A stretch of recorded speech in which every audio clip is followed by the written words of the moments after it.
more about accessing U.S. Census Bureau data on housing. Today, we hope you will discover how U.S. Census Bureau data and data access tools can help you find free data for your community. Learn how to access the latest American Community Survey data at data.census.gov and access housing data from the economic surveys and programs for various geographies with the visualizations that act as mini data tools. This session will feature live demonstrations, and we will share several links in the chat as we progress. And also, the PowerPoint will be posted on census.gov / Census Academy. Okay, so you will be receiving a copy of what you will be seeing. Okay, so what are we going to cover this evening? We will present to you an overview of select housing data from our surveys and our programs. We will also share live demonstrations using our census data access tools and visualizations. And from the economic side of the Census Bureau, we will look at select economic survey data on housing. And finally, we'll allow some time for some questions and answers. Just to give you a visual of who we are, no need to read through everything because we already have been introduced. Joli Golden, my colleague on the left, is the data dissemination specialist in New York, and me on the right, I provide support as data dissemination specialist for Illinois and Indiana. That's just so you can have a visual of who is talking to you, okay? So now that we have gotten through the introductions, okay, let's see where our housing data comes from. So from our surveys and programs, we're going to start with the decennial census. So every 10 years, the U.S. Census Bureau conducts a census to determine the number of people living in the United States and the number of housing units. That data provides detailed demographic and housing characteristics about the nation and local communities, such as household type, in other words, family or non-family, and tenure, whether the home is owned or rented. Then we have the American Community Survey, or the ACS, as we usually refer it to. And this is an ongoing survey that provides vital information on a yearly basis about our nation and its people, including the characteristics of housing. The current population survey, or again, CPS, and Census loves acronyms. CPS is sponsored jointly by the U.S. Census Bureau and the U.S. Bureau of Labor Statistics, or BLS, and the primary source of labor force statistics for the population of the U.S. You may be wondering what the current population survey has to do with housing. Well, the CPS is used to collect data for a variety of subjects and topics by adding a set of supplemental questions to the monthly basic CPS questionnaire. One of these supplements is called the Housing Vacancy and Home Ownership Survey. And last but not least is the American Housing Survey. This survey is sponsored by the Department of Housing and Urban Development, or HUD, and is conducted by the U.S. Census Bureau. AHS is the most comprehensive national housing survey in the U.S. Okay, we have a lot of data on housing, so much housing data that it would be impossible to cover everything in the allotted time. However, we wanted to provide highlights from some of the more pertinent surveys that collect the information. We just reviewed some housing information from our demographic surveys, and now we're going to review information from the economic side of the Census Bureau. So to begin with, we will talk about the Building Permit Survey, or BPS, which provides national, state, and local statistics on new privately owned residential construction. The Survey of Construction, or SOC, provides current national and regional statistics on starts, completions, and characteristics of new privately owned single-family and multi-family housing units, and on sales of new single-family houses. Okay, the Manufactured Homes Survey provides data on shipments, prices, and characteristics of new manufactured housing. The Rental Housing Finance Surveys collects data on the financial, managerial, and physical characteristics of rental properties nationwide. And finally, the Survey of Market Absorption, or SOMA. This survey collects the data on new residential construction. The Survey of Market Absorption reports provide information on amenities, rent sale prices or price levels, the number of units, the type of building, and the number of units taken off market, other words, absorbed. Okay, so what about housing data is available from the decennial census? Well, there are housing counts and total numbers on housing units, including group quarters or GQs, and you have vacancy status. You also can get occupancy status and the tenure, which tells you whether the housing unit is rented or owned. And there are several ways to access the decennial data. One, you can access this through releases if you subscribe. There are various reports and data tables that are produced every decade, and you can find those on the decennial webpage. But you can also access the decennial data through our tools. And we'll show you a couple of those coming up. Data.census.gov is one where you can see tables, charts, and map out your data. Quick Facts is the easiest tool that we have, that you get a comprehensive profile of several geographies all in one shot, and also the Housing Unit Change Viewer and visualizations. Okay. This is one of the tools that we are going to, actually, I will demo for you today. An example of this tool that acts like it's a visualization that acts like a mini data access tool. And it's pretty easy to use, and depending on your search parameters, you can view units per square mile, density, show areas of high vacancy, and areas that have experienced negative values. So let me just transition into that, see if it'll let me.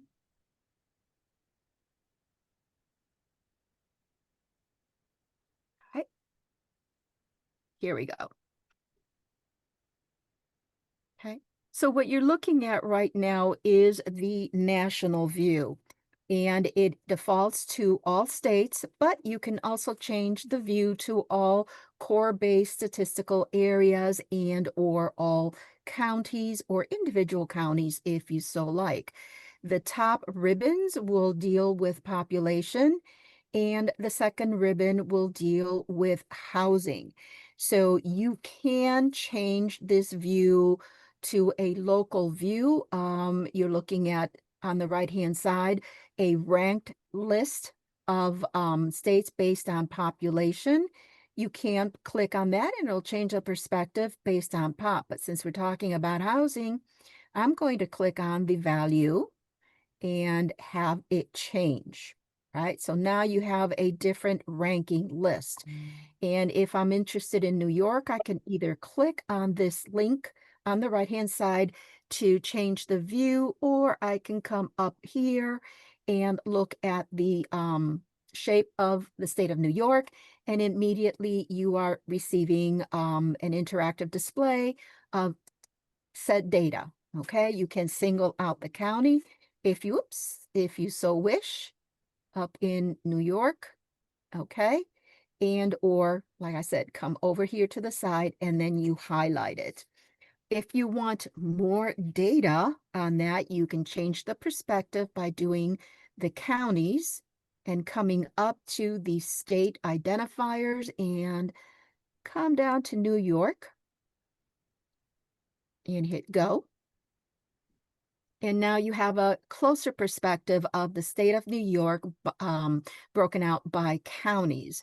So you can click on any of the boroughs or counties you're looking at, you're getting that interactive data, or you can come over to the right-hand side and pick an area and it will highlight it for you.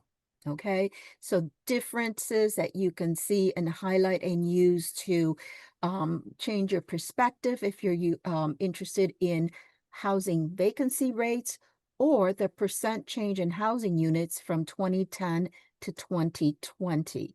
And this will show you the differences. These in orange are your negative numbers, and then you have your higher numbers. And again, you can click on the counties to get that particular profile, okay, of that county. If you so like, you can download the data that is powering this tool by coming down and using this little widget down at the bottom. If you like to reset your settings here and explore other geographies or other variables such as population, you can click on these arrows and they will reset your view or go back to your last action. Okay, so that is one of the tools that we have for you. Now, let me go back down. All right, so, all right, moving along, we just learned about what housing data is available from the decennial census. And so now we're going to focus on what's available from the American Community Survey, or the ACS. As part of the 66 questions on the American Community Survey, 44 of which cover housing, we ask about the use and cost of common utilities, any applicable condominium and mobile home fees, taxes, insurance, mortgages, and home loans to produce statistics about selected monthly owner costs. We also ask about whether a home is owned or rented to create statistics about home ownership and renters. Also asked are questions about the monthly rent amount or how much the home and property are worth to produce statistics about rent and home value. And we ask questions about the units in the structure in terms of the number of rooms, the number of bedrooms, to create data about housing types. And this is where we get your housing people to room ratio and housing data, housing density data. Okay. Lastly, we ask questions about when a housing unit was built and when a person moved into that home to create statistics about housing age and availability. Okay, on the left side of the screen, you can see that from the question asked on the American Community Survey, that questionnaire, multiple housing variables are available. And to the right of the screen, how those variables translate in the housing tables available on data.census.gov, which is your primary data access tool. Okay.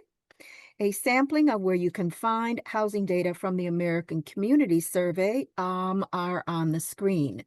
The main one is data.census.gov, which is our primary data access tool.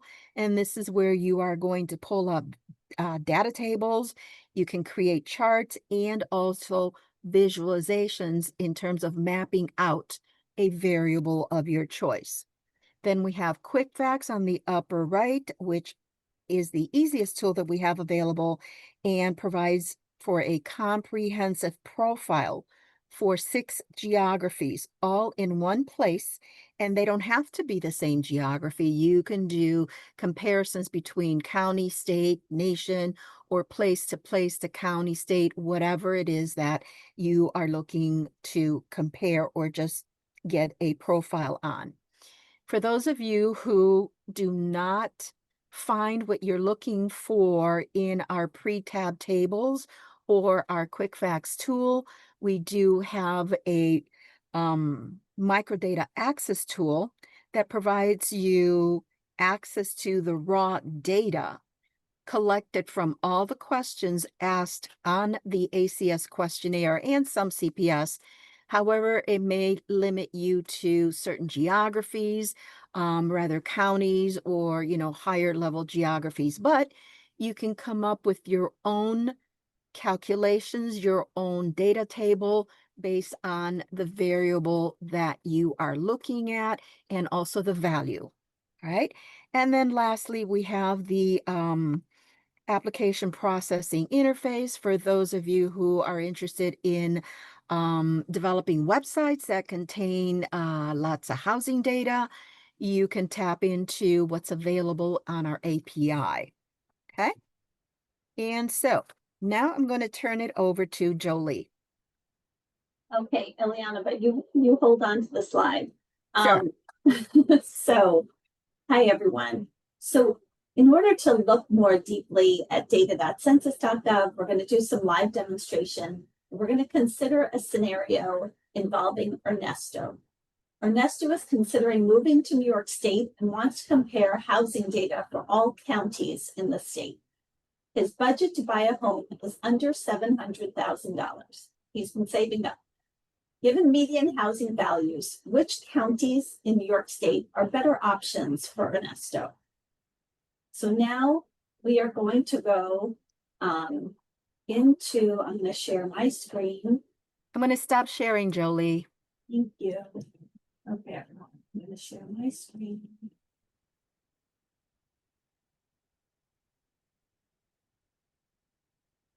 Hopefully now, just want to make this full screen. Everyone can see the landing page for data.census.gov.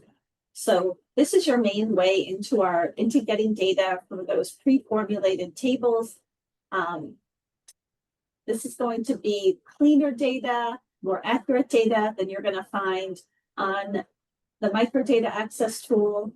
You'll get access to the full data set for the American Community Survey. And here on the landing page, I can explore filters. So the landing page has changed a little bit, even since we were here a month ago.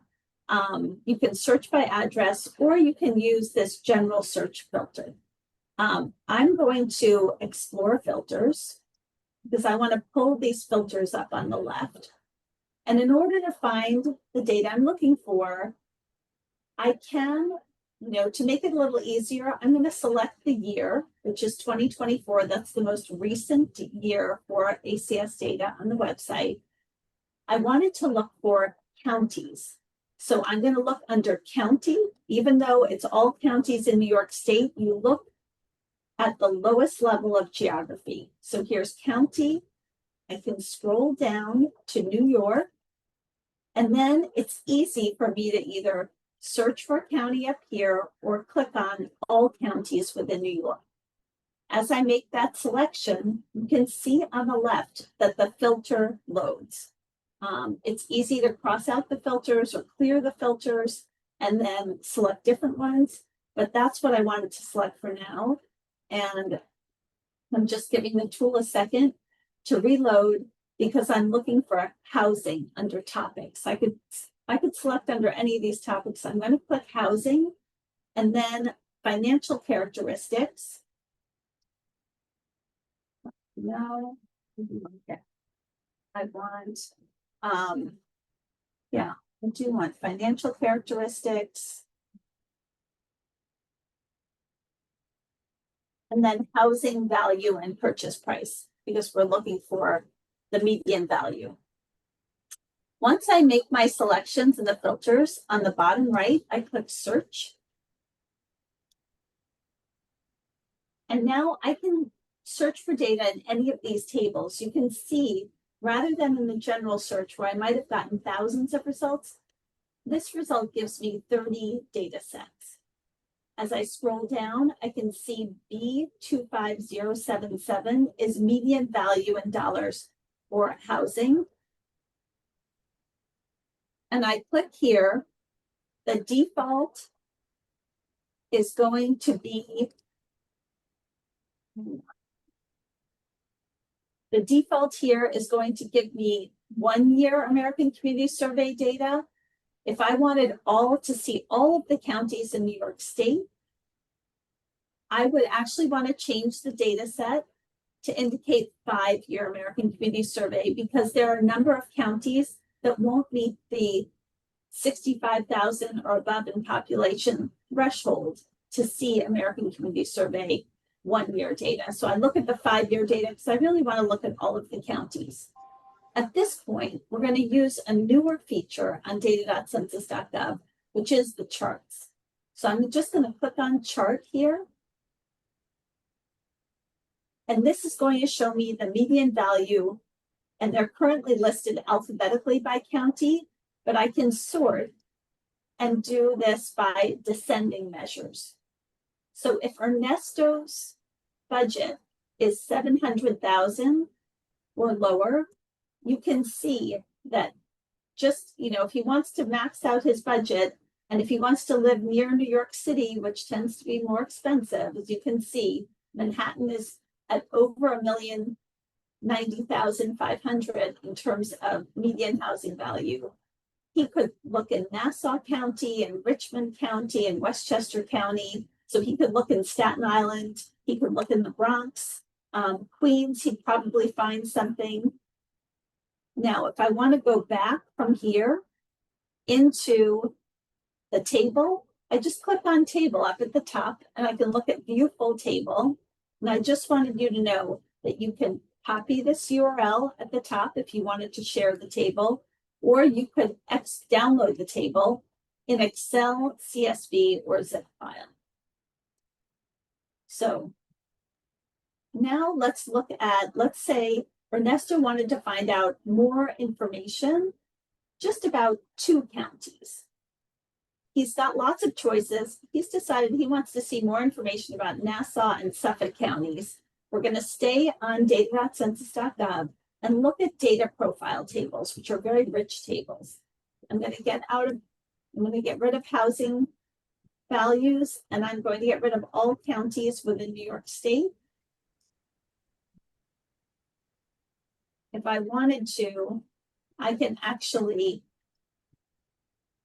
and I'm going to go back and just choose those 2 counties that I'm focused on. So New York, I'll look at Suffolk and Nassau.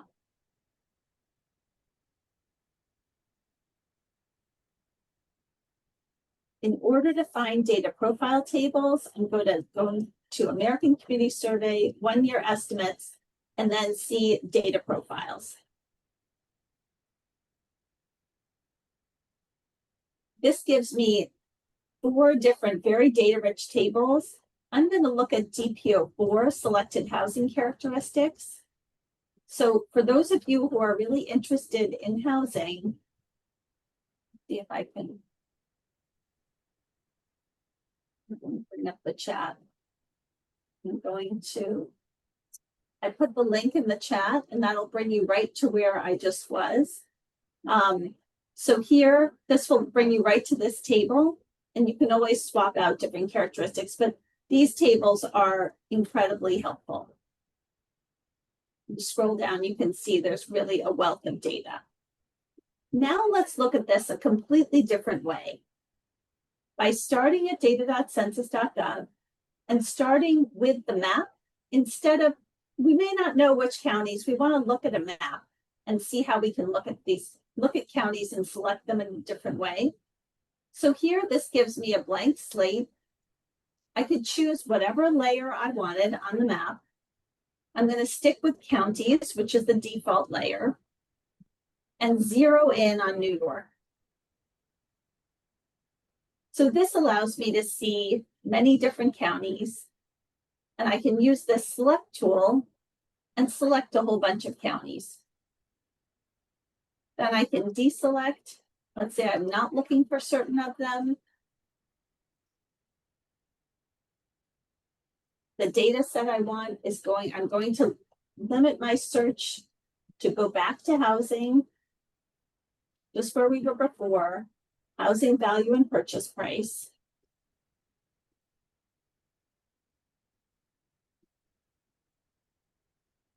We'll just give it a second to load. And here I can get back to median value for housing. And I want the 5-year 2024 data. And it populates really nicely. You can see a thematic map shows up. And you can see the number by county in terms of dollar amounts. and click on them to get more information.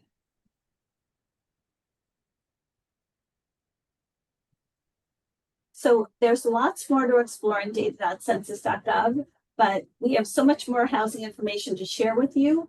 I want to hand it back over to Ileana.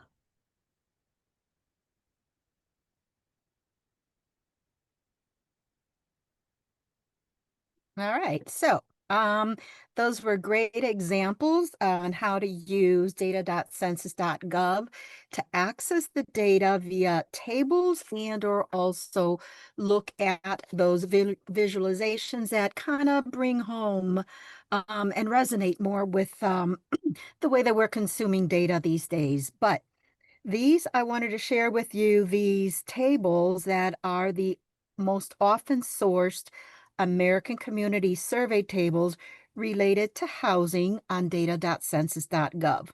So we just took a look at Ernesto and Jolie demoed for you the data profile 04. And if you wanted to see comparative data over time, you can look by contrast the CP04, and it would give you a 5-year comparison. Just know that if you are searching on data.census.gov, you can load the table number into the general search, and then the results will pop up defaulting to the national statistics. Then you can use the filters to set your own geography and view all of this data, okay, in regards to housing. We also wanted to share with you our stories, okay? For a more analytical look at data, our America Count stories share information related to trends in data, including housing. And here are a couple of examples that you can find, and you can find other stories using housing topic on the America Counts webpage.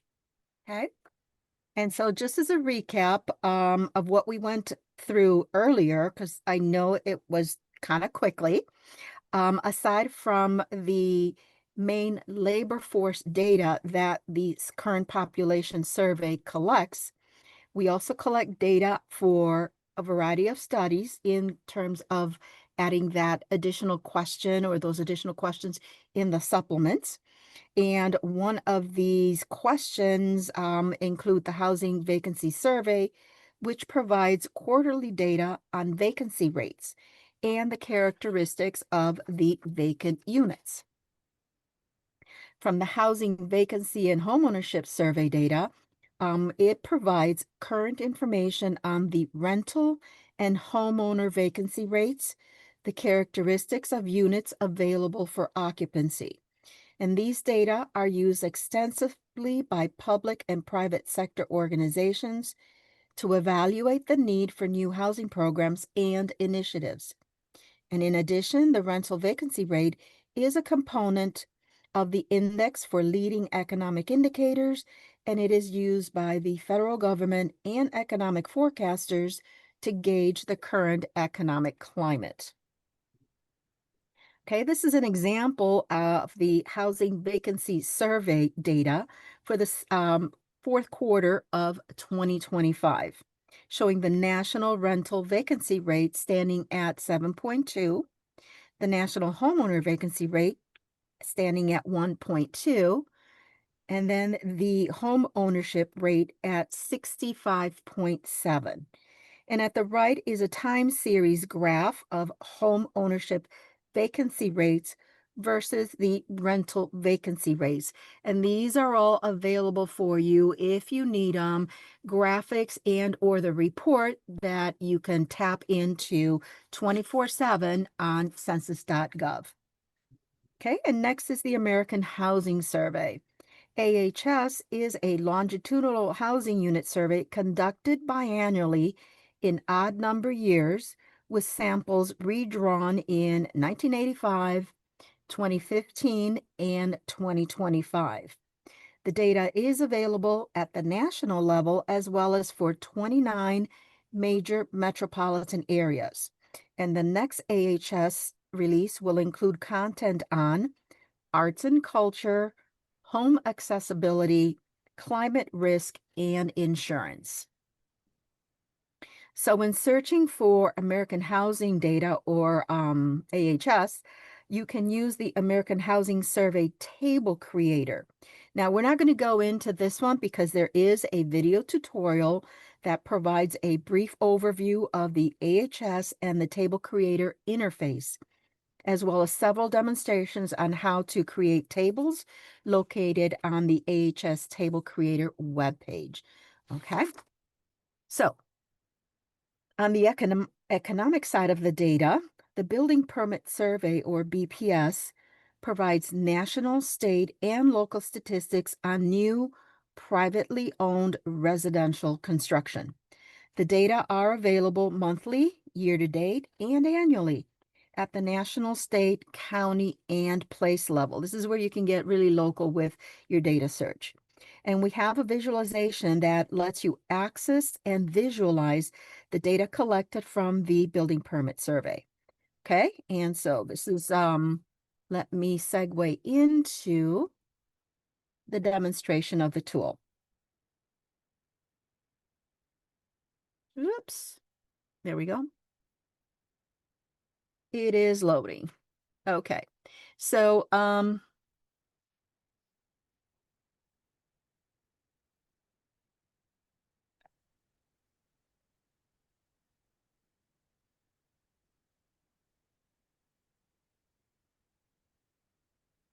okay, there's several interfaces that you can access on the web page, but let me go back out because I am not in the right area. So pardon me a moment.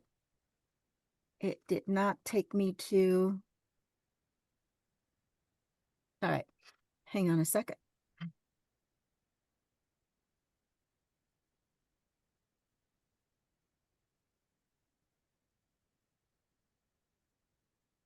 Hmm.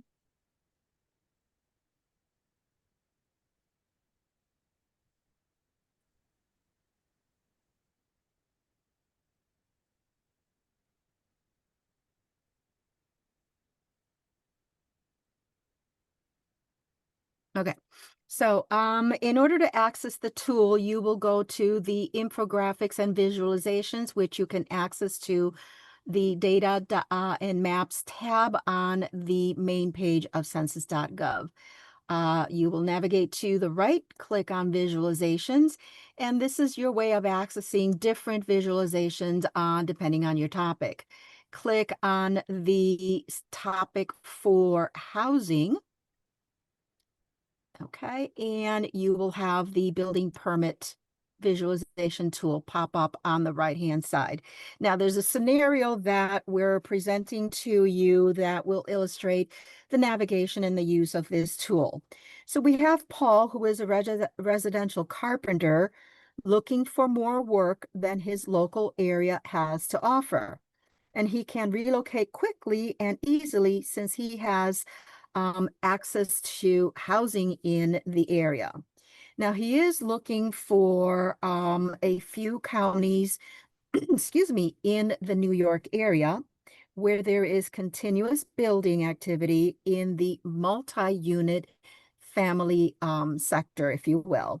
The question is there enough activity to warrant a move? So this is how Paul can use this tool to make his decision. So the default on the tool is at the national level. So its value showing our total units for all the years since we started collecting this data is at the annual basis, and it is breaking it out by state. So Paul can see that Texas is up there, Florida, California, and as you come down, you got North Carolina and Georgia, and it's like, well, for all units, New York doesn't show up there, but he's looking for multi-family units. So at the measure, you can come down and pick out the multi-family unit value.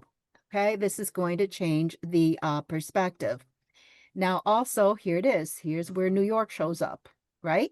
So he wants to look at basically the last 5 years of data for New York. So he will go to the year value drop it down, deselect everything. And now he's going to check off the last 5 years of available data.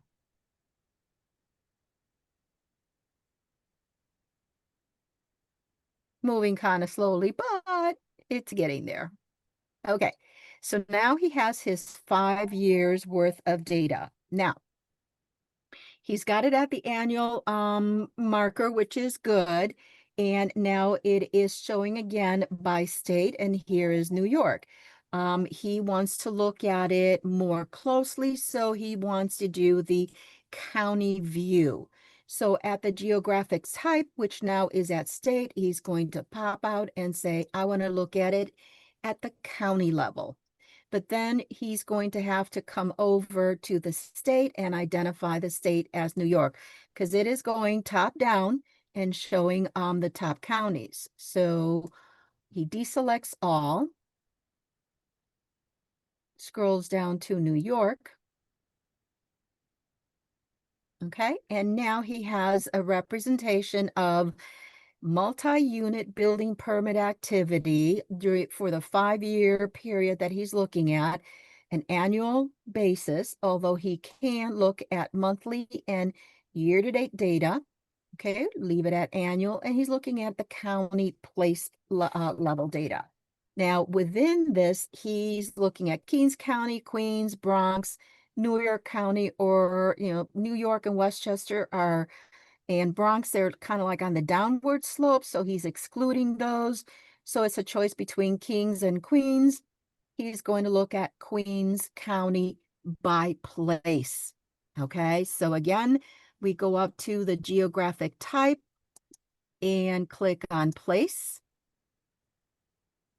And the state is definitely New York, but then over at the county plate, he's going to restrict it to Queens County. Okay, so I'm gonna beep, beep, beep, beep.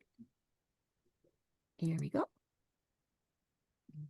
All right, so now he sees he's got Queensboro all the way up there, and it is a good indication that if he wants to go in there, or let's see, if he wanted to explore other areas like Kings, he can just change the geographic type and the county to the place and select his areas and then go from there. Let's do all just for a moment. Say he wants to do a readout of the values of this, what he is looking at, this trend chart. He can come down over to where it looks like a spreadsheet, click on that, and it would show a table. No, it's not showing it, darn it. There it is. Here it is, a table which shows numbers of total buildings and a lot more data, total units, total value, single family, you name it. There's a lot of historical data here that he can look at and make his decisions based on the data that are available. And if he wanted to create a spreadsheet on that, hit the downward button and he would get it. If he wants a copy of the map, click on this little icon. It will click the image or a PDF or a PowerPoint. And then to reset and start over again, you could click the arrow and undo the last action, or reset the view and start anew on this one. Okay.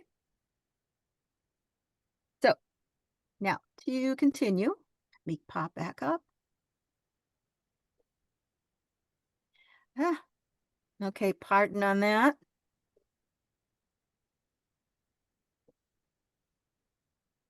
Okay, so now with regards to the other recaps of the other programs that are available to you on the economic side of the census, we have survey of construction. So we just saw how Paul used a visualization that featured building permit activity, okay, to gather his data and make his decisions. And he may also want to explore data from the survey of construction, or SOC. SOC reports on the starts, the completions, characteristics of the new homes, and sales of new private single and multifamily homes. The questionnaires, including from the ACS, they're all on live on census.gov. And the housing construction data is derived from the responses on Form SOC Q1. Okay, these are the questionnaires that ask the questions about the data that we publish. Okay, and again, it has start dates, completion, sales date, sales price, and physical characteristics of each unit. Okay, I will turn it over to Jolie. And let me stop sharing. Okay, hopefully everyone's not too dizzy with all of the different housing information that's available. It is a lot. There's a lot going on. So we're going to talk now just for a couple minutes. This is something that's so easy for you to dive into. It's called the Housing Unit Change Viewer. It's a brand new tool. It's powered by Esri, and I'm going to pull it up.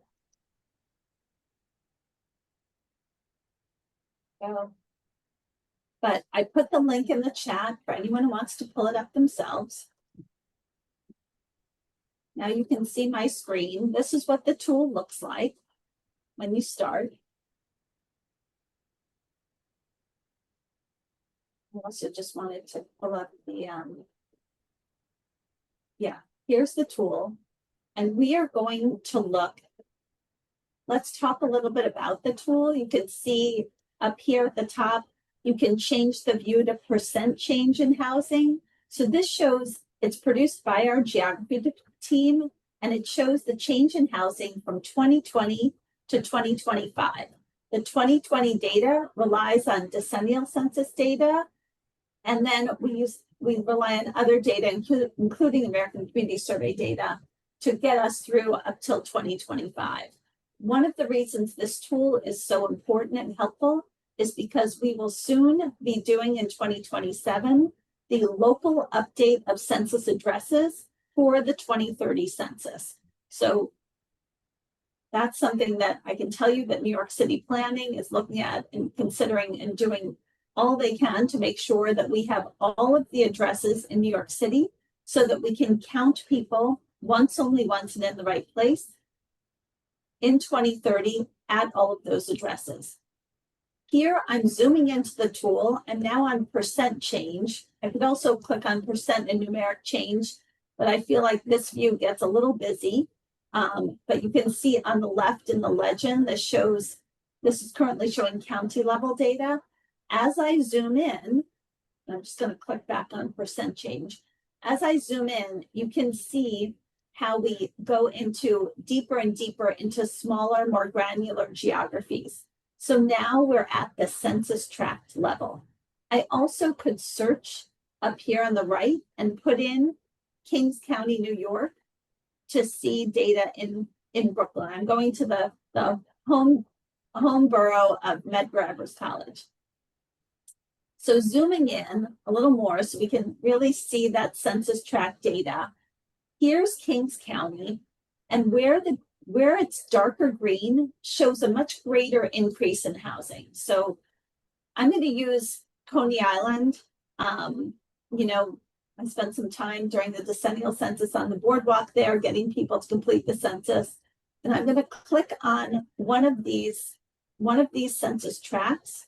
And what I can see here, it's in this dark green area, is a tremendous increase in housing. 855 more units were built there from 2020 to 2025. And if I scroll down, I can also see that there are group quarters housing units.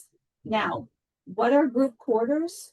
Group quarters are units that are centrally managed. So nursing homes, college dormitories, prisons. Ileana, am I missing any?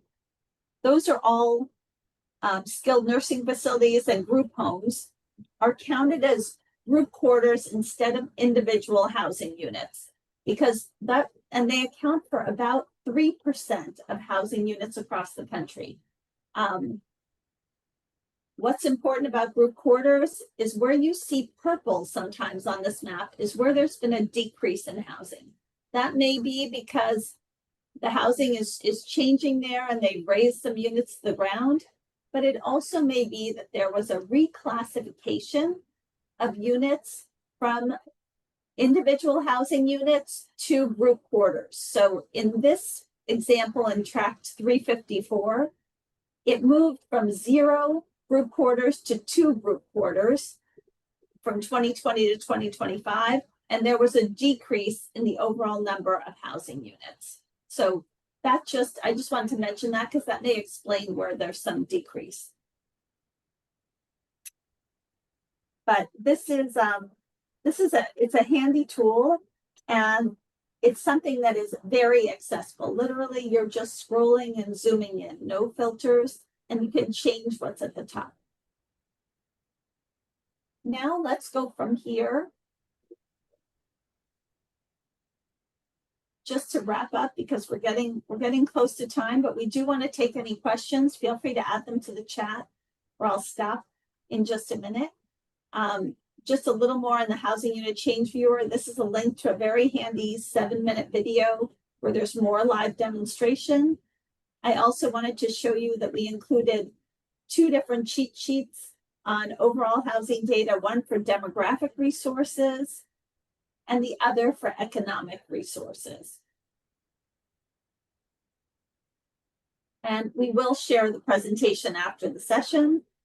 Finally, we just want to point you to census.gov/academy, where there are all sorts of handy shorter videos. There are courses you can take and live webinars.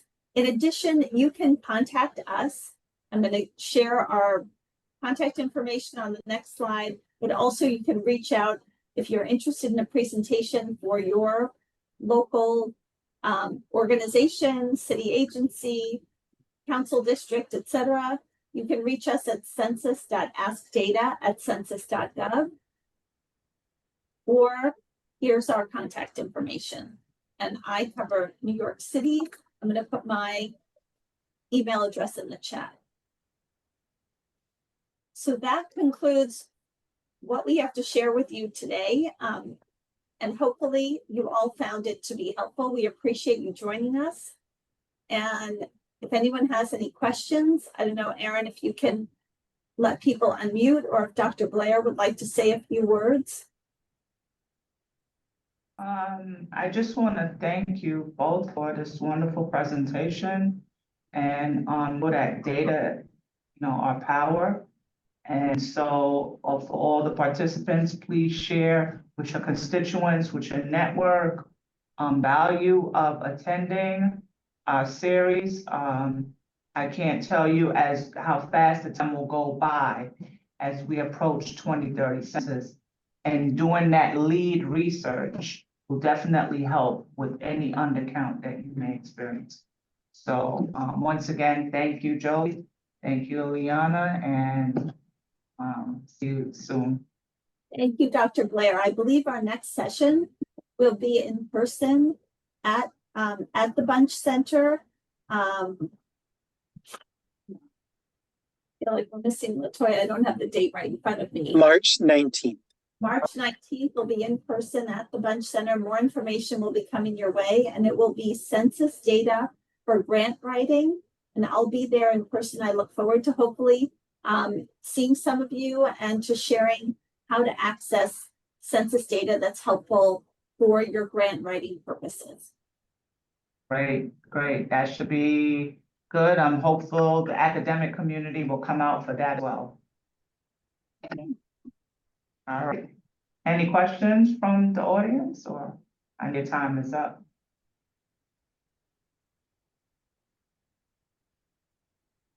Okay, well, you'll get a copy of the presentation, and once again, round of applause for Joli and Ileana. Thank you so much. I learned a lot. Thank you for staying on through the entire presentation. Thank you. Bye-bye. Thank you. Thank you.